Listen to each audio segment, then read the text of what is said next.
I'm happy to introduce you guys to More Than Roommates, right? Yes. Okay, great.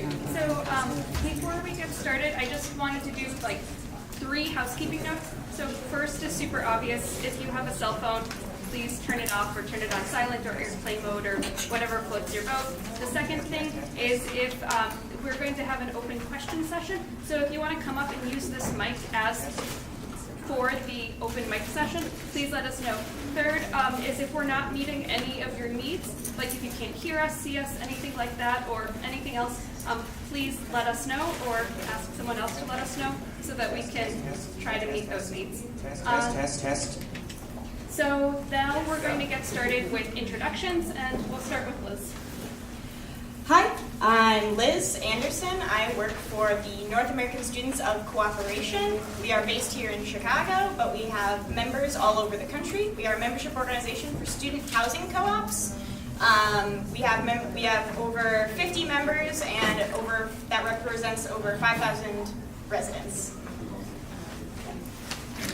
My name is John Arnold. I work for ICDI, the Interfaith Community for Detained Immigrants. We're a nonprofit that stands with solidarity with all people caught in our broken immigration system, from detention throughout their life beyond. And I am particularly in charge of a cooperative long-term housing project within ICDI. I'm John Stoner. I'm a founding member of the Hub Housing Cooperative. I have a fairly severe speech impediment, so I'm using my phone's text-to-speech. All right, so I'm Brigid, and I am the general manager of Qumbya Housing Cooperative, and we are a 70-ish member housing cooperative on the south side of Chicago. We're group equity, and we have 4 houses. So my next question for each of the panelists is, how did you become involved in cooperatives, and specifically, how did you get into housing cooperatives? Okay. So I actually got into housing co-ops kind of through worker co-ops. I'm a really big fan of co-ops working together. Housing co-ops and worker co-ops sometimes seem like distant cousins, but in reality, when they work together, amazing things happen. So I got interested in co-ops when I was living in Philadelphia. Philadelphia has a really strong cooperative economy. They have a local association for co-ops, and that's kind of what brought me to come to Chicago and say, hey, why don't we have a summit too?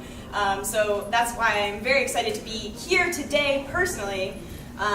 Something that really draws me to housing co-ops are kind of what Tremaine touched on at the beginning, is economic leakage. When we live, and we need to live somewhere, we don't need to necessarily be paying someone else to live there. We can be paying each other and taking care of each other and working together to provide affordable housing for everyone. I fundamentally believe that affordable housing housing is a human right. And that is why I got into worker co-ops, because I think that dignity with work is a fundamental right, and all of these things kind of come together for me. So that's what really brought me to the cooperative economy. I started working for ICDI right out of college, and I had in college I'd done some traveling and enjoyed being in international spaces and in community living spaces that were definitely not co-ops, but there are other styles of community living. And so sorry, okay, did I not have? It's fine. Keep going. And so as we identified a need within ICDI for longer stage housing, or longer term housing, I was interested in working on that program, and it became clear that using cooperative principles would be a great way to ensure stable and supportive housing long term for the population we serve. The Hub formed in 2005, and I was lucky to be friends with the organizers, so it was sort of coincidental. Yes, I think So my next question is about the different types of cooperatives. So I believe that each of you actually represent a different type of cooperative, both in the structure of the way that the houses or like physical setup of the buildings are, but also your equity. So if you could talk about both of those things.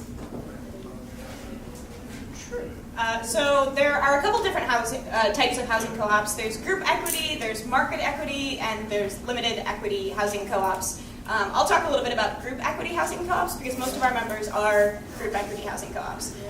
So what that means is that when you move in, it's a little bit more like a standard deposit and a little bit less like you're paying for 10% of the worth of the whole co-op. For a market equity co-op, you would be buying like a share, and then that's your share, and you can sell that later based on market prices. For a group equity co-op, the entire equity of the co-op is based with the organization. The members pay dues or some sort of share at the beginning, but they do not make a profit off of it at the end and cannot sell their share at the end. This is specifically really good for students, for communities that are more transient.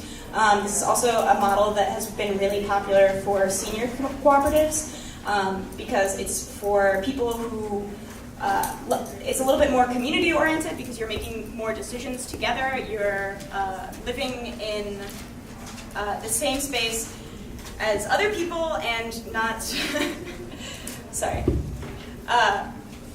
Group equity co-ops are the most popular for students because of the flexibility and the security of it. Group equity co-ops are the most affordable and are the easiest to keep affordable because they are not subject to market fluctuations. If prices all go up, people aren't going to try and sell randomly to make a profit. Group equity co-ops are the bread and butter of NASCO co-ops. That's what I'll say. So ICDI has an interesting structure in that we are, as a whole, a nonprofit that has many programs, and so we are not just a co-op. The co-op is rather one program within this larger thing. And so,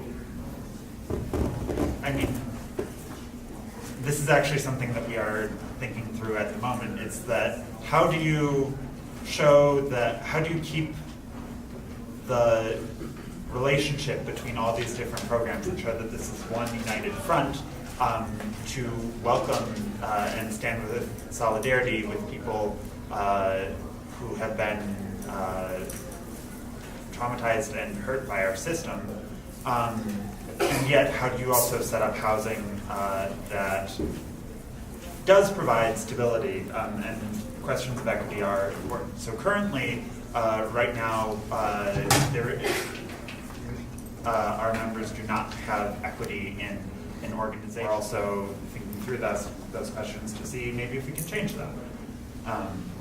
Closest to a group equity model. Yeah. Yeah.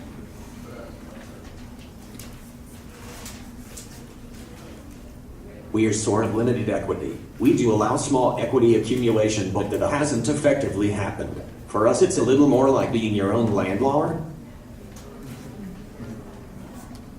So, and then the third type of co-ops that got mentioned that are like the most common are market equity. And so if you're in New York City, a lot of co-ops that you look at are market equity. Also along Lakeshore Drive, all of the high-rises usually are market equity co-ops. And so you buy shares, and the shares are not subject to any cap on the accumulation of as much as someone is willing to pay for those shares is what a shareholder can sell their shares for, subject to the approval of the board usually. And so that's the third type that we don't have a representative from today.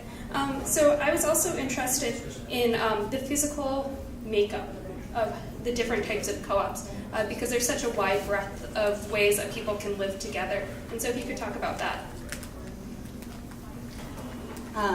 Talking about our membership is always really fun. We represent largely student housing co-ops, but student housing co-ops make up a tiny fraction of the housing cooperative sector in America. We also represent a small section of what we call community co-ops, which are just group equity co-ops that might happen to have some relation with students or university campuses, like Qumbya co-op. We're not affiliated with the university, but we're so close that we wind up having a lot of students in us. So community co-ops and student co-ops are the two biggest groups that we really represent and work with. And we surveyed our members recently and found out that a large portion of our membership is LGBTQ, and we have also found out that most of our membership is our students and white, which is something that the cooperative sector has really grappled with for a very long time, at least in the group equity housing sector. So we're talking physical space Yeah. mostly. So we are actually, the ICDI's co-op program is run on the floor of a dorm building, one of our partners.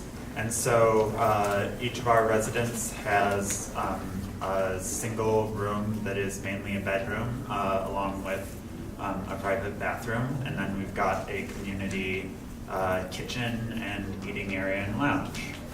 So it's, I mean, it feels a lot like college, and also, I mean, and this is reflected in the demographics of people coming in. We've got a lot of people, as it happens, who are in their 20s. So I actually quite enjoy it because you've got to, you know, it's a lot of people who are coming in and thinking to themselves, okay, well, what is my I'm starting my American life, what am I going to make and have that mean for me? And then there's also the question of, well, I'm in my 20s and I'm starting my adult life, and what is that going to be for me? And so I think that's asking those questions and sort of being at that early stage of figuring out what we're doing here. It's really great to sort of still have a community presence and a large number of people living in one space to help talk through these things. So our building is 6 units with 11 members, including 2 babies. We've done a lot of modifications to our building. Great. And so now if anyone in the audience has questions for the panelists, if you want to come up and ask them your questions or anything you want to follow up on, or if you're organizing a co-op and are interested in learning how these co-ops were organized, please come up and ask away.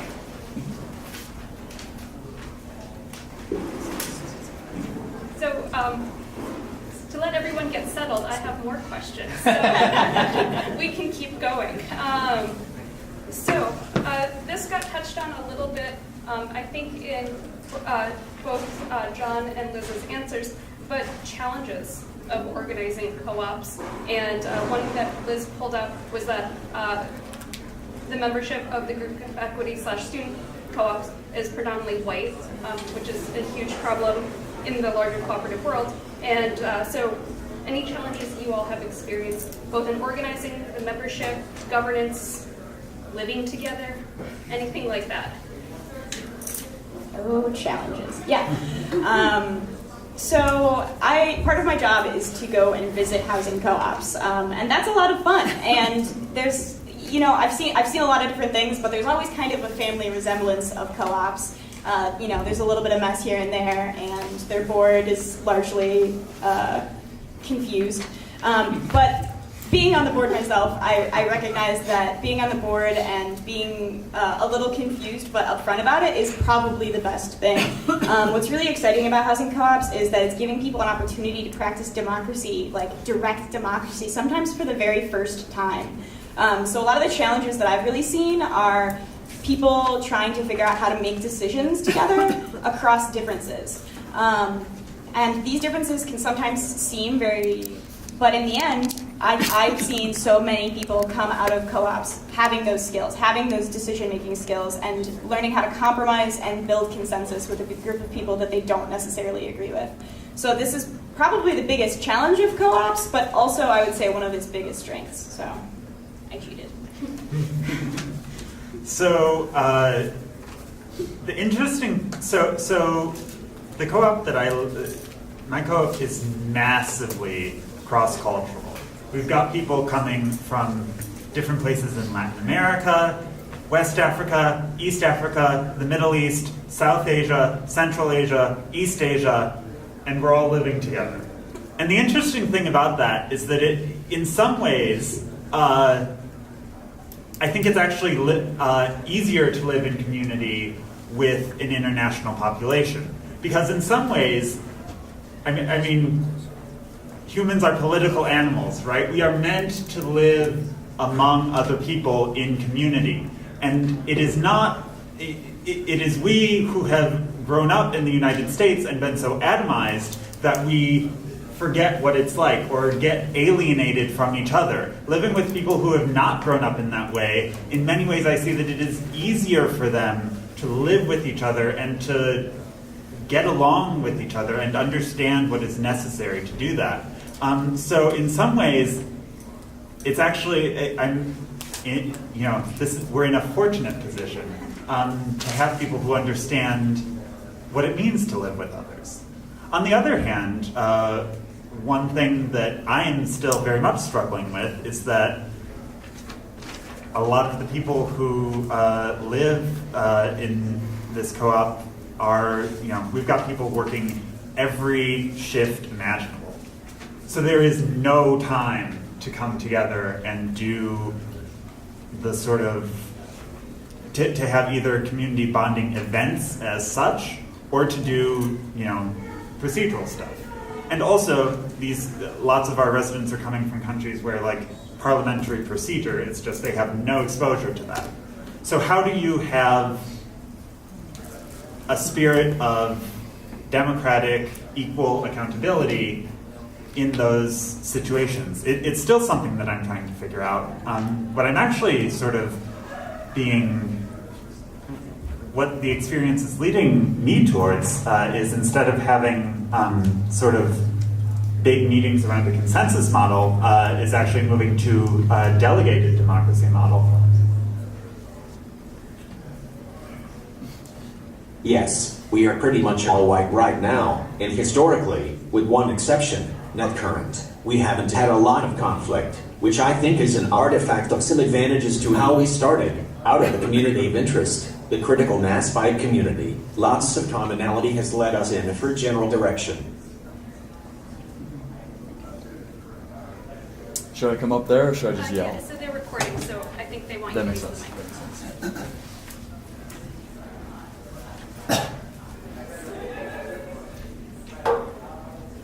Hi, my name's Eric, and my question for you all is, how many of your housing co-op members are also part of another co-op where they work and receive an income from?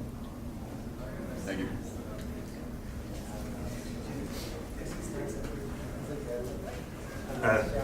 We don't need to go in, like, Yeah, I can say 0.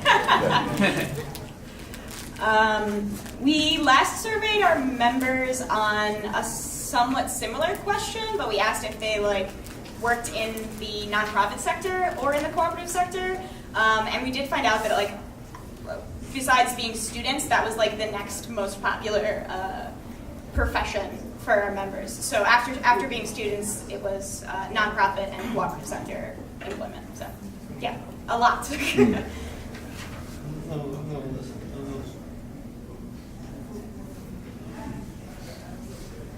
I would add that I think we are very interested in seeing the synergies that emerge when you have people working in workers' co-ops and living in housing co-ops, and so that would, finding partners that would be interested in hiring immigrants and do the work that's required to onboard people coming in with different backgrounds would be something that I'd be thrilled to explore. None. I agree that would be interesting. Yes. If you'd like to ask a question, please line up over here. They're recording, so they want people to use the mic. Hi, I'm Lauren. I was hoping you could each talk a little bit about the financing of your project, both getting it off the ground and also how your members access financing to actually buy shares, particularly John, since I know that your model is probably the most relevant to that.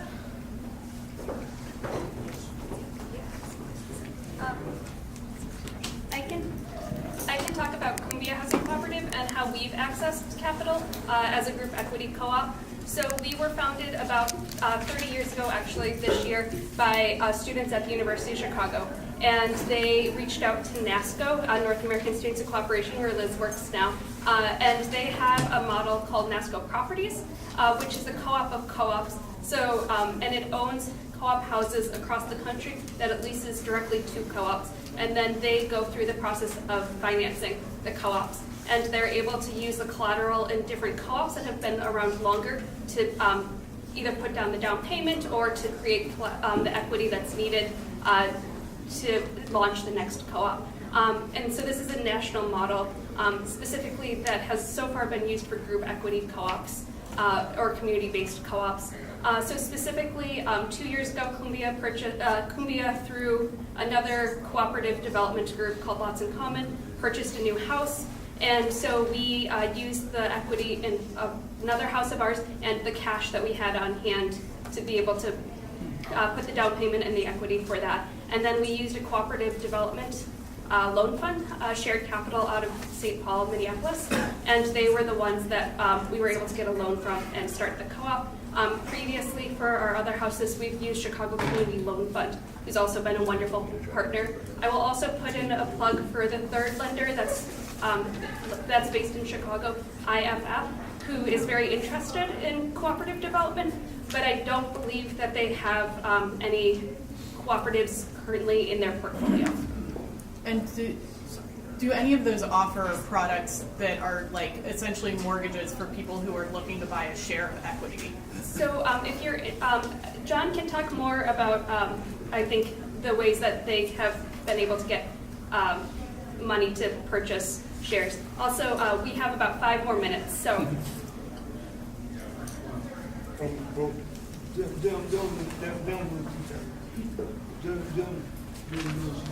Oh yeah, hi. I'm Dan Barn. I'm also from the Hub Co-op. John and I and my wife Layla are the remaining original members from back in 2005. So when we first bought the building, we obviously had to buy the building outright, and we basically all had to pay our share of the entire purchase price. And we're limited equity with a cap, but basically we don't really have any other kind of subsidies. So people have to basically buy out an existing member to buy in. We haven't had much luck with share loans, so we're still looking at ways of like trying to refinance the building and buy out some equity for members to avoid a situation where nobody will be able to, get a mortgage, like a share loan to basically buy out a share of the mortgage. It's something we're still looking into, but we've been lucky so far with transitions and not having too much trouble with that. That helps. Thank you. So we've got 3 minutes. So. Okay, I'll ask my question quickly. My name is Charlie. I'm interested in the questions of scalability, and I guess it's more directed to Liz and Brigid, but about, and whoever wants to answer, but essentially how you can create a model that will scale over time to other communities. So I'll let Liz talk about NASCO's model. Yeah, so like I said, group equity is one of the most popular models for self-sustaining growth. This is because the group or the entity or organization is controlling the equity. Now that does mean that the members are the ones voting on how you use that equity, but it does centralize the equity to be utilized for growth. We have student housing co-ops that have been around for decades and have just kept on building and have over 1,000 beds at this point. So these group equity is, in my opinion, the best model for growth and for scaling. I personally agree, but there are some models in limited equity where they have decided very early on that they are interested in scaling their model, and so part of the equity that they build in their cooperative is used to continue to grow. So it is possible in other equity models too, but group equity is the easiest because the organization owns the property and the equity, and then the members vote on how to use that. And so we have one more question, and then we're going to wrap up. Just real quick, just curious if Chicago has any policies or laws in place that empower co-ops, and also if you know of any legislatures or lawmakers who are supportive of housing co-ops. Well, we have a panel on politics and cooperatives later today that I will quickly plug. But we do have some friendly faces on the commission, Cook County Commission. And actually CCLF that was mentioned earlier is working on developing a white paper for the future. I cannot say much more about it other than it is being developed. Currently, there are a few co-op laws on the books, and that's how we are able to incorporate. But they're not extensive by any means, and there could totally be a lot more, and there could be more beneficial zoning, and yeah, there could be a lot more. We're at the very tip of the iceberg. Yeah. So I just want to amplify John Stoner is also agreeing that there could be a lot more. All right, so I would like us to end so we can end on time. So if anyone on the panel wants to plug an event that's coming up or a panel later or anything like that, please do so. Well, I'll plug NASCO Institute's 50th anniversary this fall in November 2nd to 4th in Ann Arbor. I know that's a long ways away, and if you're really interested about learning how to start a housing co-op, come talk to me later, and I'll tell you all about it. Not exactly cooperative. Not exactly cooperative related, but ICDI Chicago, we could always use supporters, volunteers, especially multilingual volunteers or donors to support our work with people in immigration detention.